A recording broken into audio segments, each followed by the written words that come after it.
Olá, pessoal, sejam bem-vindos. Neste vídeo, eu vou te mostrar como personalizar os gestos nos seus fones de ouvido. STEELSERIES Arctis GameBuds. Você precisa começar abrindo o aplicativo.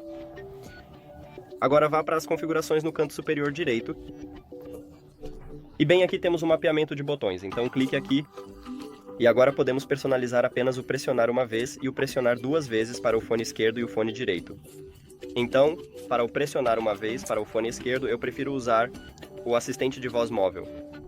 Agora volte. Para o pressionar duas vezes, eu prefiro deixar como está, mas você pode mudar para o que for melhor para você. E para o fone direito, eu prefiro deixar tudo isso como está, mas você também pode clicar e mudar. É isso, obrigado por assistir a este vídeo. Se você achou útil, por favor, considere se inscrever no canal e deixar um like no vídeo. É muito importante para nós. Até mais!